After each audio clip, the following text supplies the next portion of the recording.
I honestly I get to do what I like to do every day. I'm building my life to basically hang out with my friends and talk to my friends and talk to the people I love every day. Which that's awesome. And it's like we're talking business too. Right. It's not like we're just catching up. Like we're talking like, yo, what deals do you got in the pipe right now? Anything I can work for you? And it goes, both sides. And it's every day. So I'm literally building my life to hang out and talk to my best friends every day and the people I love every day.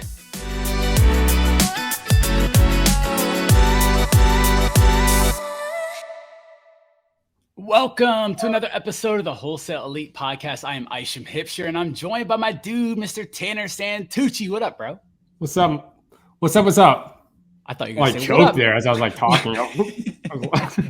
Just got done with that line. Bro, I thought you were going to be like, what up, my? I was like, no, don't do that. Don't do that. Guys, man, okay, I'm pretty stoked for today. The guest for today, our guest, our esteemed colleague and gentleman, Mr. Matt Justice. Matthew, what's up, dude? What's up, man? Thank you guys for having me here. Absolutely, bro. I mean, thank you for coming on. I don't know what I've been thinking or doing or whatever, but I've been wanting you to be on this show for probably the last 5 months. Yeah, and man, I was just waiting for the invite. Bro, I'm so glad we connected over the weekend, man. Now, we're here and we get to dive into that brain of yours. And it's funny because Matt, I told him something and I really meant it the other night. I watch how people move. I pay attention to a lot of stuff, and Matt moves with the swag of a millionaire. Like his whole ambiance, his approach, his air, not just his look or anything, but just the way he moves. He moves as someone with intention, with purpose, with heart. And you can tell why he's so successful. And so, man, I can't wait to really dig into your story, dude, because I've seen the success that you've had. We're part of the same real estate coaching community, Astro flipping. Shout out Jamil, Damji. But I've seen the success he's having. I just don't know the story behind it. And so, man, I'm really super stoked to dig into you. But how's your day going, bro? Dude, it's been busy, honestly. Just walked a couple properties. Thought I was going to get attacked by a homeless person, but there wasn't any homeless people there. But yeah, I was surprised that there wasn't any squatters at this one. Were you thinking there were going to be? Yeah, man. I walked into the backyard because you had to go through the backyard to get the key, basically. And they had this igloo almost in concrete. And I'm looking at it, and it's like a fireplace, and then I walk to the other side and there's a towel draped over it, and I'm like, man, you're a homeless person in here. I'm not letting you know. Well, wow. Good. I'm glad to hear that you're safe and you're joining us today. So that's good. Well, dude, let's crack this baby open. We like to start with the origin story, but not just kind of glance over it, really dig into it, because I truly believe that a person's past is kind of what creates their present, and it's good to know the story behind the story. You can see the success, but once you start, putting together the pieces of all the different stories, you start to realize that I'm no different. Yes, I may be different from this one person, Matt Justice, but I may not have been different from the last story that we listened to. So everyone's got different stories and different upbringings, but it's those decisions that you make in that, upbringing that bring you to this point. So let's go back to your origin story, bro. Where are you from? What was life like growing up? So I'm from a town outside of LA called Santa Clarita. And so it's where Six Flags Magic Mountain is. Okay. Here. Yeah, I mean, it's a good city. I mean, it's really safe. Honestly, man, I didn't have a hard upbringing at all. My parents, I'm very grateful for them. They provided me so much. I wasn't without as a child, that's for sure. But yeah, I grew up there, went to high school out there, and then came to college out here. I played basketball all throughout high school. And yeah, that's kind of honestly, all I did growing up was play basketball. That was my passion. That was my love while I was a kid. What did your parents do for a living? My dad, he was a captain of LAPD, and then retired and became a chief of police for Ventura Community College District. So he was a cop, or the chief of police for a community college.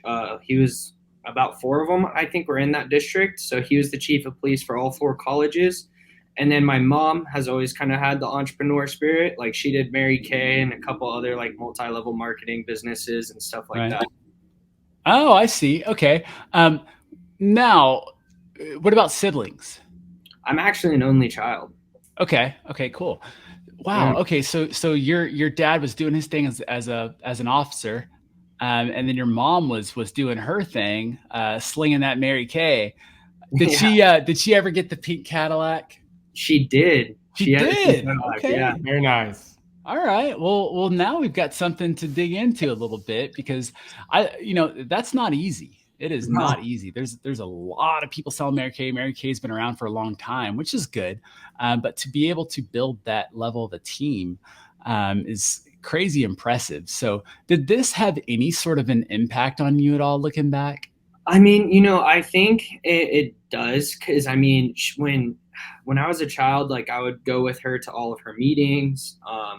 Even when she would even go and drop off all of the products and stuff, like she would take me with her.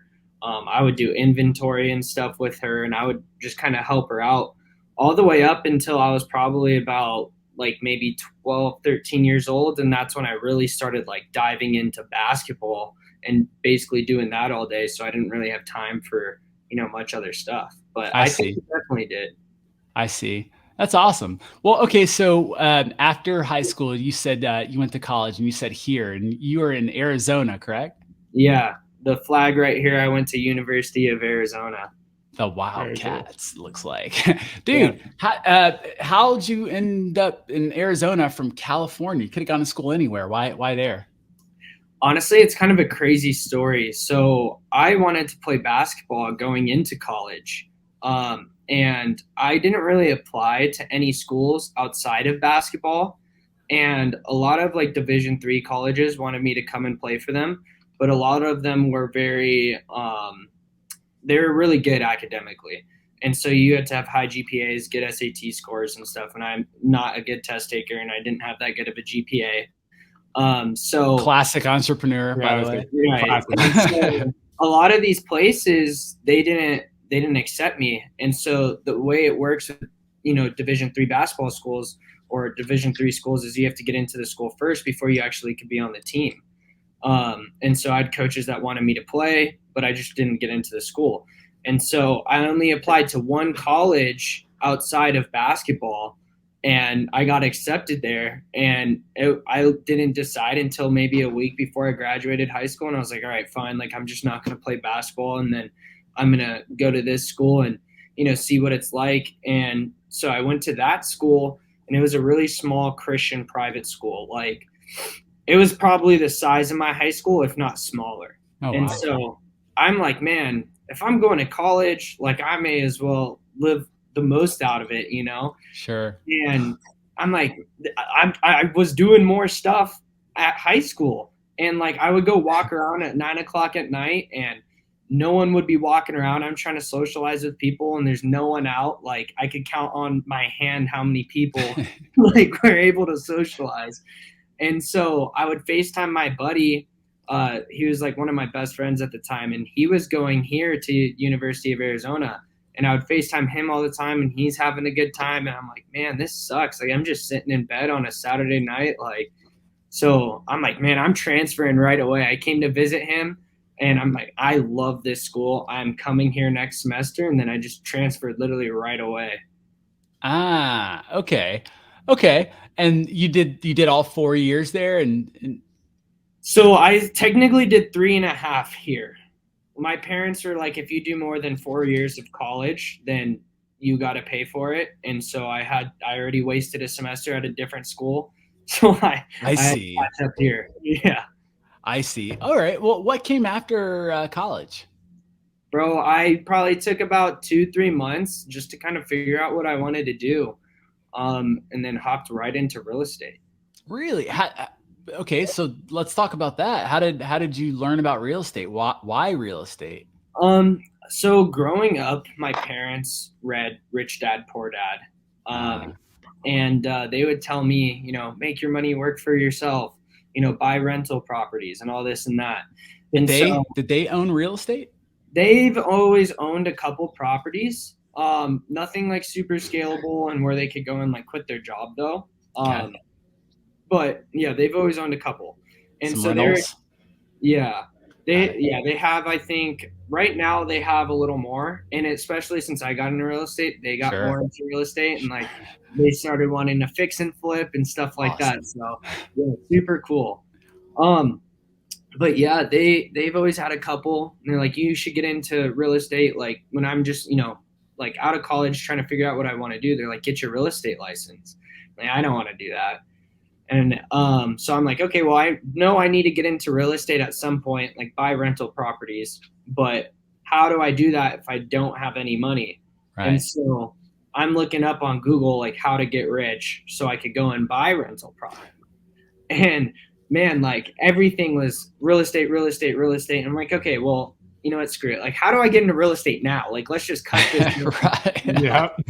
And so I'm like, but I don't want to be a real estate agent. Like it wasn't for me. And then it started coming across wholesaling. And so a lot of the stuff I was reading on wholesaling was like, go driving for dollars. And so I would literally just go in DoorDash and just take down properties driving for dollars. And man, then I would look up when I was just driving around, I would looked up like wholesale podcasts, right? And Wholesale hotline came up. And so then that's kind of how I found Jamil and got into Astro flipping. Ah, okay. Now, when you got into coaching, had you done any deals at that point? No. So Okay. I started calling sellers for probably about like 2 weeks for my driving for dollars list. I'm like, man, this is not for me. I know there's a different way. And then I heard Jamil talk a little bit about his story, and I'm like, man, I was like, there's either a different way or I'm not doing this right and I just need help. And so I heard Jamil talk about his story and I really resonated with him. And I'm like, I need to get close to that guy. And so that's when I decided to join Astro. Now, the investment into Astro isn't cheap. Once you get in and you realize what you get, I cannot believe it is not more than $100,000. I really can't. The amount of value. I mean, that community has made Tanner and I millionaires for sure, and you as well. And so the investment is so nominal, but it's still a decent amount. How did you justify that when you were getting started? I knew, man, I was like, I just got to get my first deal. Like, I just know, like I'll be able to make it back, and I had that faith and I knew I would get my first deal pretty soon. And I mean, I think that's really, all it was is I just had that faith that I knew I would be able to be successful and be able to do a deal pretty quickly to pay it back. Man, there's a weird thing going on here, Isham. Have you noticed the last couple episodes? Yeah, that's very true. What is that theme, Tanner? Don't leave people in the dark. Yeah. Well, the theme is just having the right mindset, which is why we started this show to begin with. But also, like Matt was saying, he just had belief. He didn't have to know everything, but he believed in himself. And sure enough, he did a deal quickly. How long did it take you to get that deal done? I think it closed. So I joined in September, closed my first deal, I think November 1st. So it took me about 2 months. Perfect. And then, but the thing is, so my parents wanted to get into fixing and flipping. And so I ended up selling them my first deal. And so that's how I did my first deal, basically. My second deal I did in December. At the same time of doing that deal, I decided that, or me and my parents both decided like, hey, let's just partner on these fix and flips instead of me trying to sell them to you. And so we decided to do that. So took down another one. And then from December till about mid-April, I did 0 deals because I was doing project management and, trying to fix and flip. Sure. Wow. Okay. Well, let me ask. Okay. So you did your first deal in November. and you had the confidence going into this. Same thing I had, and I think it's the same thing that most people that lock up their deal pretty quickly, in the very beginning, is you just have the certainty that you're going to get it done. You're not thinking timeline or anything. You're just thinking the work, and you're just doing the work, and you're making sure you're following the steps, and you're getting coaching and guidance and whatnot. The next thing you know, a deal's done. You're not so focused on that deal. I got to get my first deal. Those people that focus on that are always focusing on that. You're always focusing on, man, I got to get my first deal. It's like, no. You're thinking about the wrong thing. And so after you got that first deal, I'm going to make an assumption in my question, but what are some of the doubts that you faced along the way? So, I mean, for me too, it was not, can I do my first deal? Can I do more deals? I actually was like, man, I just sold my parents this house. I'm praying it's a good deal, and that was, and it being my first deal, I'm like, man, like, I don't want to screw this up and now, screw my parents over either. So that was a big worry of mine. Sure. But I mean, after it honestly, it also gave me confidence at the same time, because I saw the property, and I mean, we still own it to this day. And I honestly think it's a property that we should probably never sell, just because it's in a terrific location. And I mean, over 10 to 15, 20 years, it's going to be a multi-million-dollar property. So your first deal, your parents were your buyers. Yeah. I think I missed that in the story. Yeah, that's phenomenal. That's so wow. Cool. Okay, so mom and dad bought your first deal. What about your second deal? How did that come about? My second deal, I was just, the entire time honestly, all my first 3 deals, I don't think I picked up the phone once. So I was just texting and just messaging people on Facebook, honestly, because I was nervous and I was scared. But I found wholesalers that had deals, and so I would just text them asking about them and stuff. And then that's how my second deal came about. Connected with the wholesaler. He had one. And the time before I canceled the property in that location where not a lot of buyers are either. But since I had a property there and I canceled it, I had a couple buyers that were there from canceling that deal. And so just sold it to them right away. And it was honestly a really simple one. Man, okay. And so at this point, are you thinking, man, like I can really grow and kind of scale this thing? Or are you still kind of just chasing the deal and looking to kind of learn the business? Where are you at this point in your business? I'm like, man, I'm doing this thing. Like we're under construction now on a property. I'm project managing it. We bought another one. And then I just did 2 deals and I'm like, this is freaking awesome. Like, let's go. This is also going to provide me more deals as I thought. And then ended up not doing another deal for almost like 4 months, which is crazy. What did you learn in those 4 months that you got no deal flow?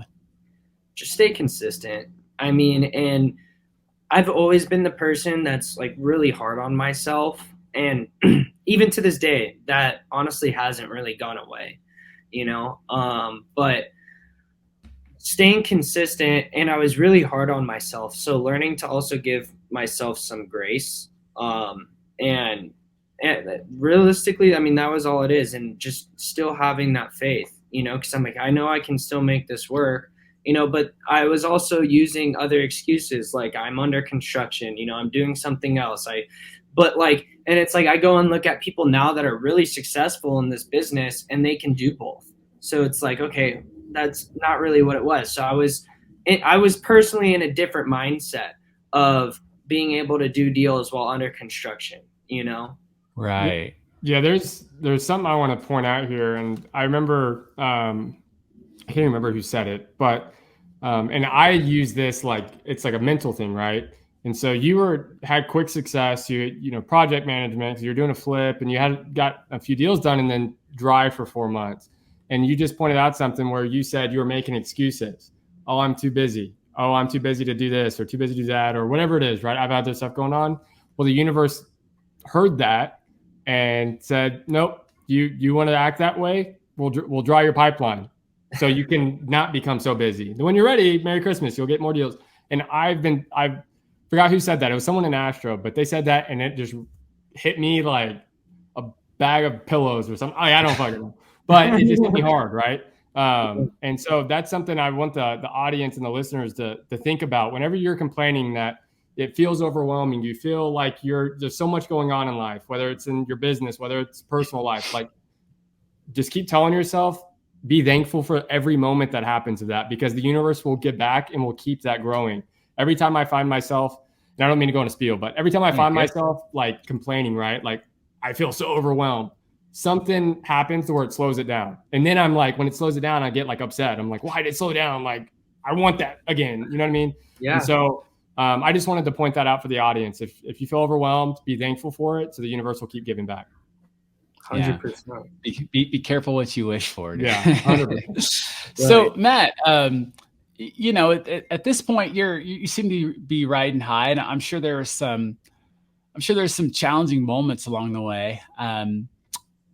Well, I should say this at this point right now, you know, you're doing well.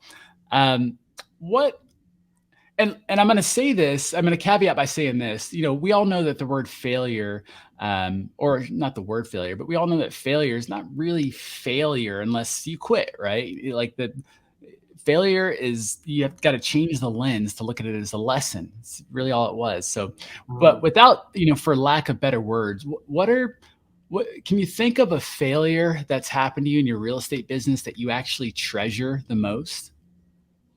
Dude, so before I sold that deal to my parents, market was hot. This is also in 2021, just at the end of 2021. So market was on fire, especially here in Arizona.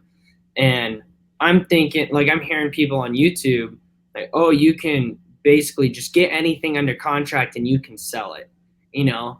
And so I'm like, all right. And someone sends me a property, a wholesaler. I didn't know what I was doing either. I didn't know how to be like, hey, can I shop this out for you?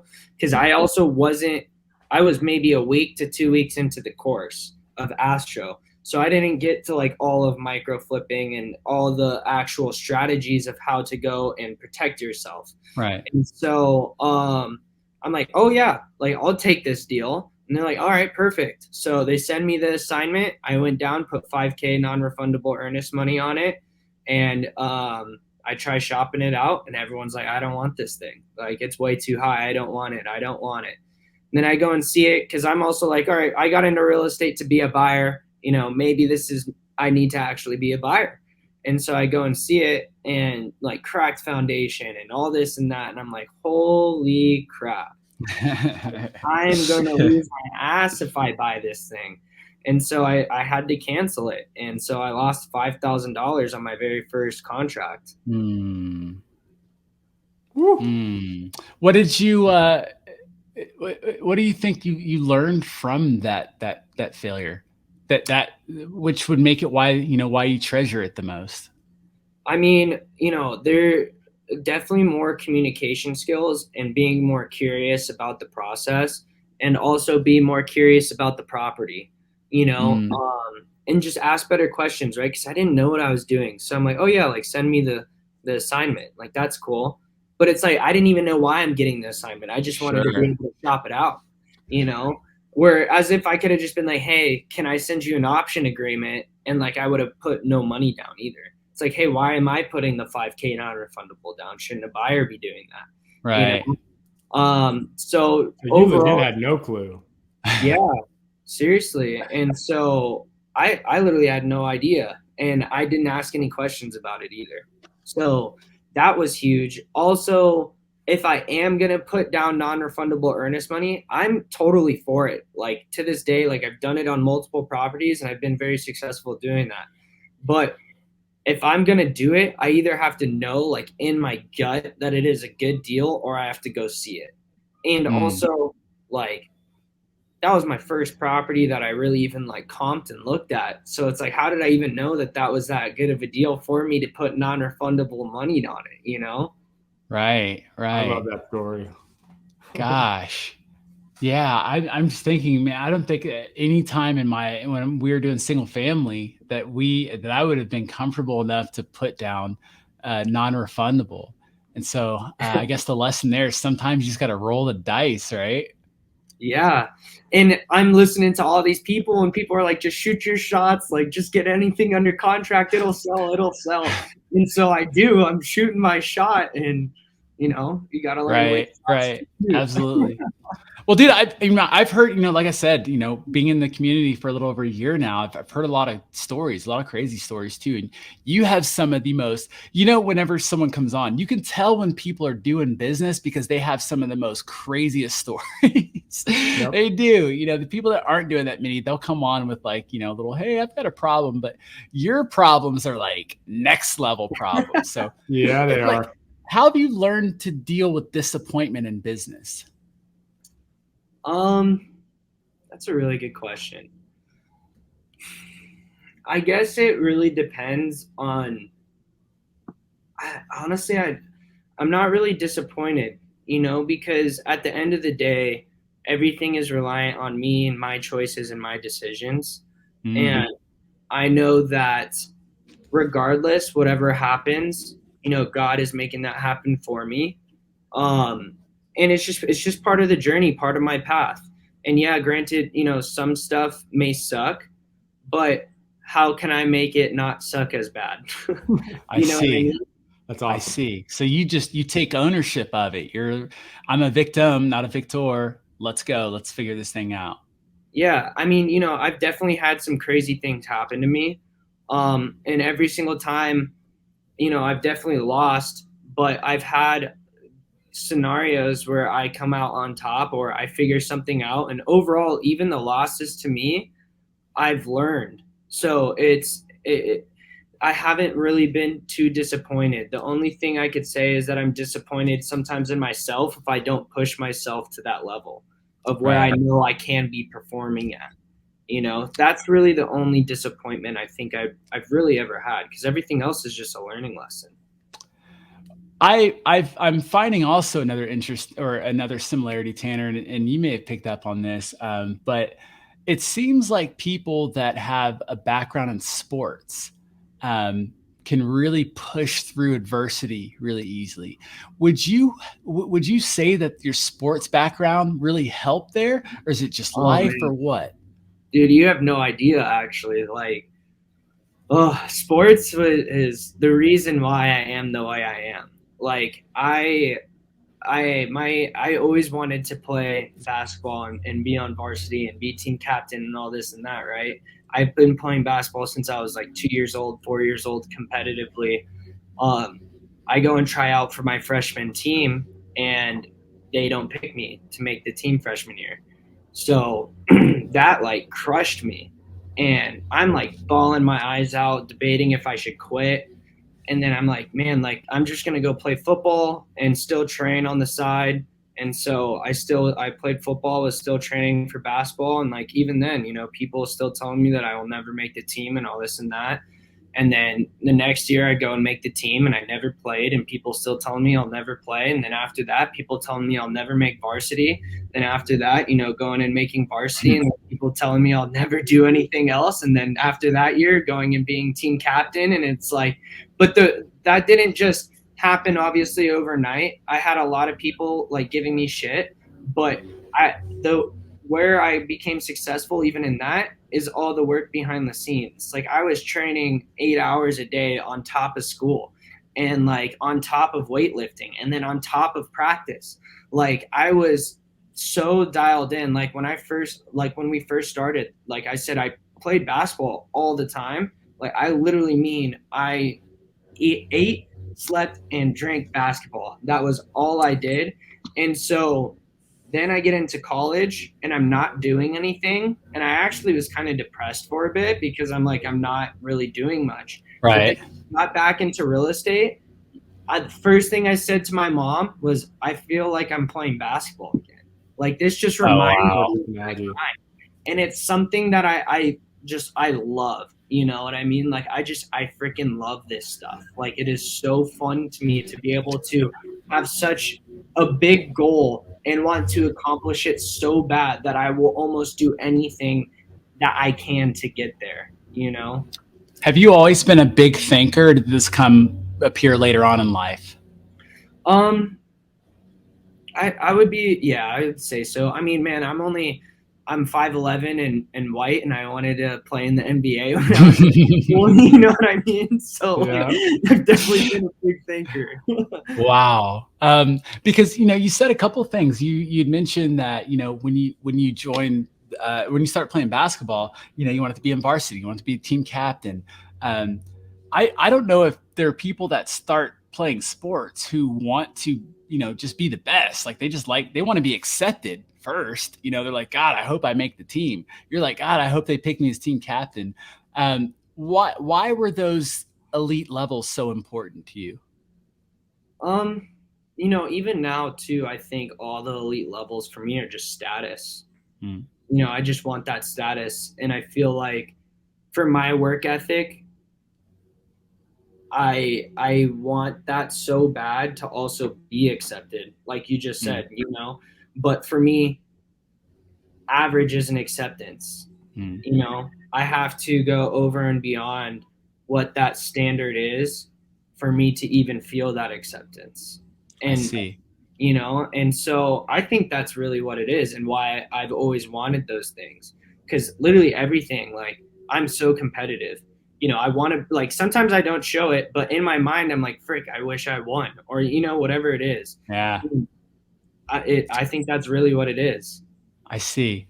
I'm going to transition just a little bit because I'm curious to know more of your habits now that I have a better frame of who you are. Are you a morning routine kind of guy, or do you like consistency in the morning, or do you just wake up and hit the phones? What's the beginning of your day look like, dude? Oh man, yeah, I'm definitely a morning routine person, and I used to not be, but if you want me to really, do you want me to like really dive into bro? it? I love this stuff. Okay, yeah. So I wake up at 4:30 every day, and now since we're in Arizona, I might stop doing this. But first, I would take a cold shower, basically as soon as I wake up. Now the water is freaking hot. Like, the pipes here are just hot. So I'm like, man, impossible to take a cold shower there. Yeah, so I'm like, why am I even doing this? I'm not even getting what I want out of it anymore. So I've been pondering stopping that for the last couple of weeks, because the water is just warm now. I'm like, it's not even lightly like it's putting cold. me back to sleep. Yeah. So I'll do that, and then basically right after that, I'm at the gym at 5 a.m. And then I get home around 6:30-ish, 6:45, and then pray, meditate, read the Bible, read a book, breakfast, and then most of the time I have a meeting like 3 days a week around 8:30, and then I'm hitting the phones around 9:30-ish, depending on what else I have in the morning.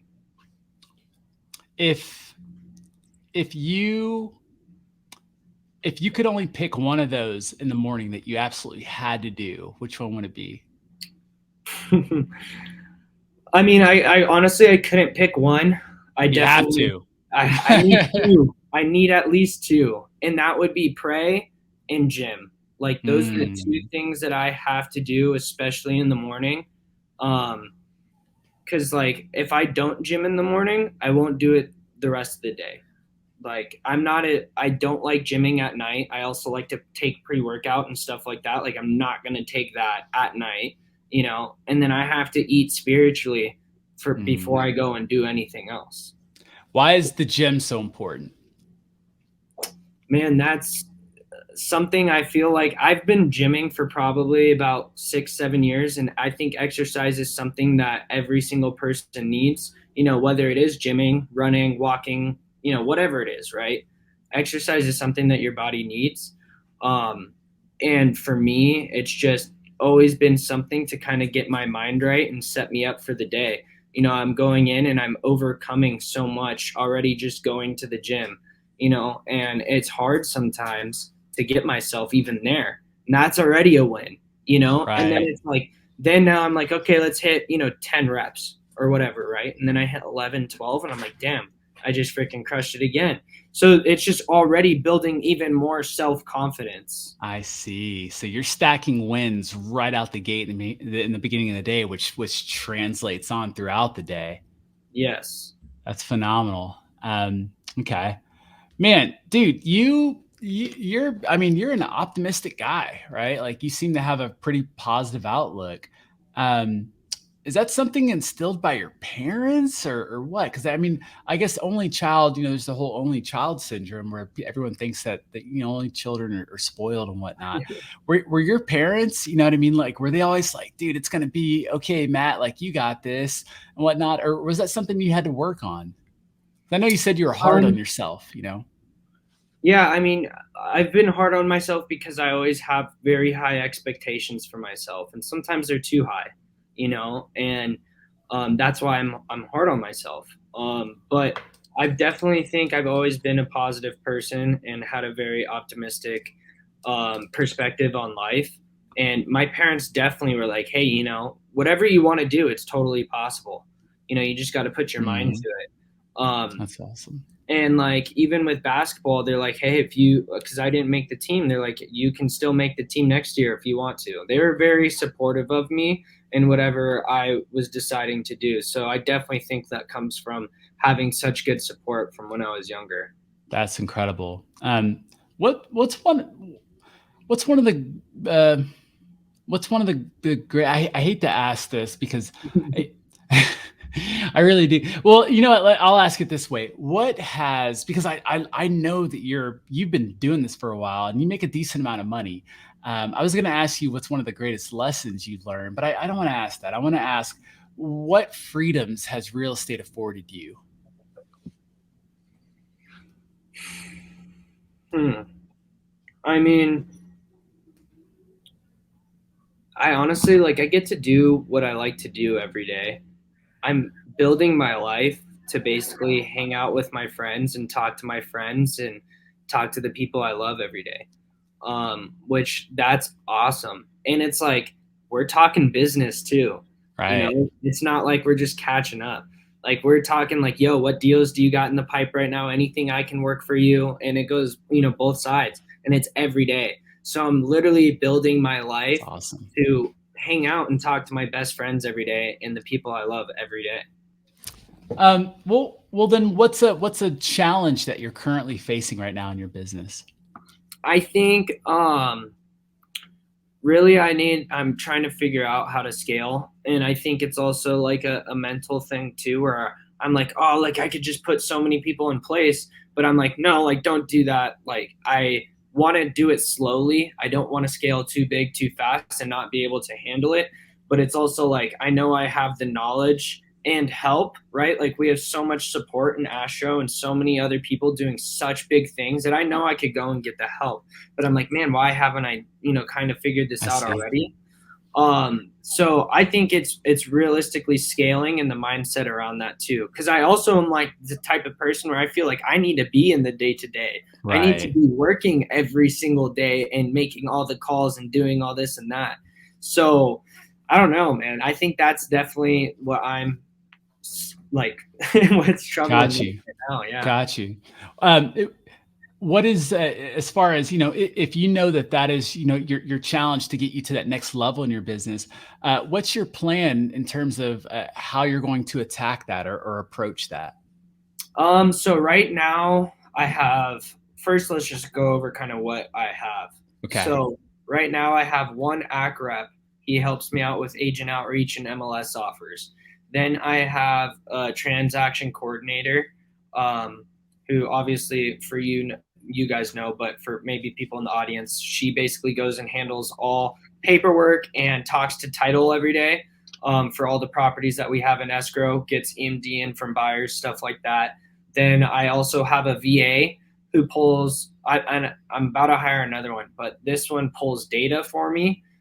So he goes and pulls MLS, properties listed on the MLS. I see. And then, yeah, but before he wasn't doing that, I actually just gave him that task today.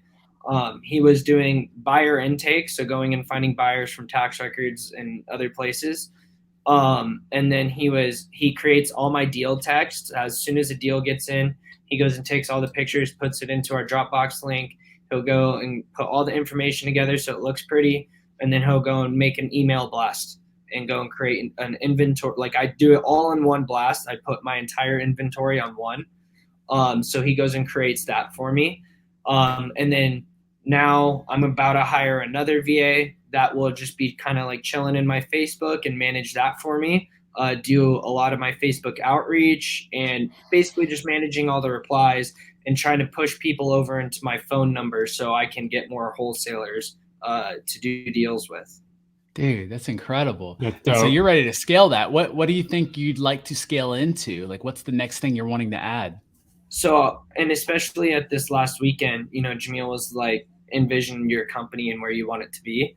And, do you want like a Kegley, or do you want something that's more lean? And so I honestly, this is also something I took away from this weekend, was I thought I needed to have a Kegley. But then Henry Washington went and talked, and he's like, I do acquisitions, I manage the projects, my wife manages our rental portfolio, and then I got a media manager, and that's it. And I'm like, what the heck? This dude has over 100 properties and he only has 3 people on his team. Like, that's insane. Making money. Yeah, right? exactly. So So did that inspire you? Yes, heck yeah. I'm like, I don't need a big team. I do want to scale myself out of it, but I don't want, 100 employees, at least for wholesaling. Sure. Maybe in another company in the future, but for wholesaling, I don't need it. I'll probably, and I kind of got the vision of it this weekend at the mastermind. I'll probably want right around like 3 AC managers. One will probably be just focusing on micro flipping, 2 agents and MLS offers, and then I'll have a general manager to connect them kind of with the dispo, and that'll probably be my entire team with my VAs and a transaction coordinator, and that'll probably be it. Which, that's really not a lot. Dude. That's Oh my dope. gosh. Yeah, that had to have been a huge weight relief then, to see that and be like, dude, I could still crush it. And I don't need to build a massive franchised out company. That's Yeah. incredible. Dude, that's awesome. Well, dude, kind of landing the plane here. So what's a word of inspiration that you've got for wholesalers that are out there right now that are, they're in the pit, man. They're struggling a little bit. What would you tell them? The one thing that I would have to say, and that I've definitely experienced, is overall just consistency. I kind of talked about it a little at the mastermind. But like, obviously you're going to have pains, and it happens, but the more that you keep hitting that pain, the more pain tolerance you'll have. So if you stay consistent and you keep going, the more pain you can endure throughout your journey. So, I mean, if you're only able to make 3 calls and that's intolerable for you, make those 3 calls. And then in a week, 2 weeks, you'll be able to get to 5 calls. You'll be able to get to 7 calls, and it will start to increase each and every day. So overall, just consistency and doing what you really can do and continuously pushing yourself to do that. Consistency kills complacency. I love that, dude. That's a perfect answer. Matt, my last question for you, bro. What would you say is your superpower? That's a really good question. I think, honestly, leadership. I think that I'm a natural born leader, and I honestly didn't realize it until like a couple months ago. But a lot of people will come to me for advice, to kind of follow and to look up to, and it's shown up in my life for almost everything. Like, basketball was really the only thing where I did want to be team captain, and like that happened because I worked so hard and I was leading by example. But then, like, when I was in college and I was in a fraternity, they wanted me to be the leader basically of the pledges and to be able to get them to get initiated into the fraternity. And I did not want to do that. I'm like, man, I do not want to lead these, Right. But I got pushed into that. And like, in my opinion, it probably had one of the best pledge classes, and then it's like, now I'm having to show that I can be a leader to my team. And like, I really think that that's my natural born gift, but it was something that I was almost afraid to step into. Wow. Wow.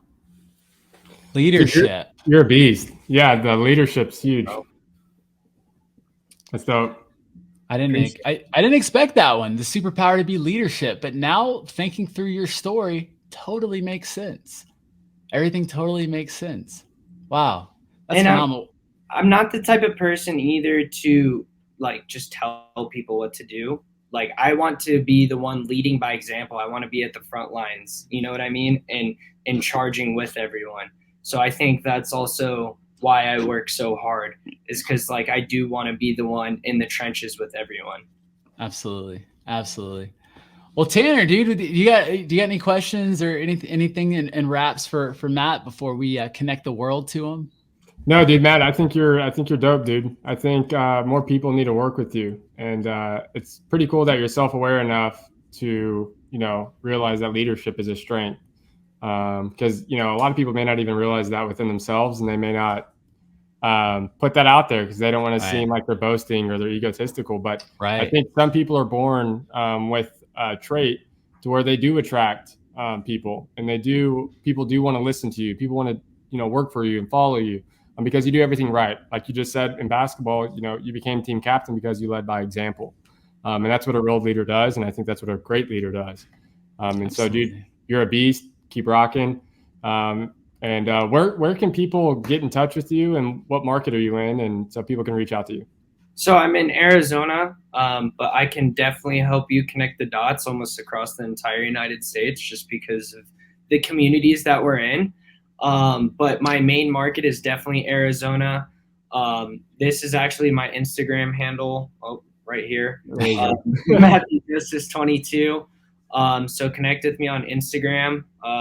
And my Facebook is just my name, Matthew Justice.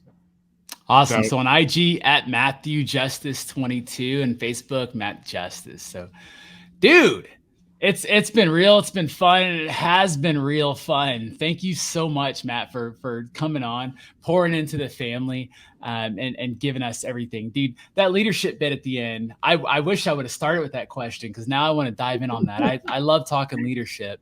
And, you know, it's obvious. It's so apparent, you know, if no one's following you, you're not a leader. You know, you've got plenty of people that follow you and look up to you and you know, want to work with you. And so that's incredible. And, you know, shout out to my partner, Tanner, another phenomenal leader. He's, you know, some people just have it. Some people just have it, and people are gravitated to him. And I just hope and pray that those people are always good people. You know, and I know you've got a heart of gold, dude. I learned that over this weekend. And so, bro, shout out to you. Guys, work with Matt Justice. You want to get your deal sold? And it's funny you said that, because I was like, man, his market's Arizona, but I know you've done deals in other states and whatnot. And so when you said that, I'm like, oh, okay, he's the plug. So guys, wherever you got deals at, man, like send him to Matt. Like he'll get it done. I'm telling you guys, like this guy closes deals. I see it all the time. So this is exciting. Matt, thank you. Thank you so much for your time, man. We're all better for it. Thank you. Yeah, thank you guys for having me. This was a lot of fun. Absolutely, dude. Absolutely. Guys, we want you in that seat. We want you right where Matt's at. So all you got to do is get out there, hustle, and make it happen. You know, connect with like-minded people, stay in the zone, keep coming back to this episode every week and pouring into your own mindset. Keep doing it. Keep working and grinding. And then we'll have you on the next episode of the Wholesale Podcast. Until then, peace. What up, Elite fan? That's a wrap for today's episode. But look, if you got value out of the show today, do us a huge favor and give us a review or give us a like or subscribe. Do all the things to help us get the word out there. And look, we want to see you on the next show. So get out there and crush it, make it happen. Stay tuned for the next episode. Peace.